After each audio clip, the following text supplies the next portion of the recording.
Kusta vähän ajetaan näin ehtoolla.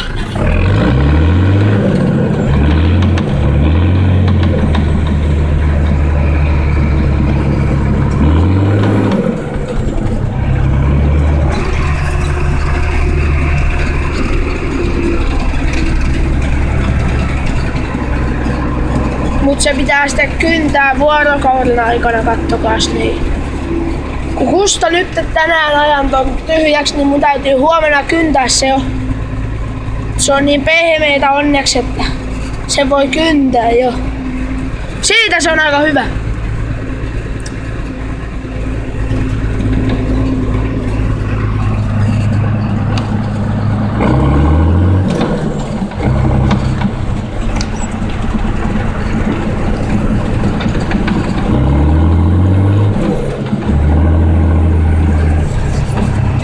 Joo, tällaista näin tänään. Moro!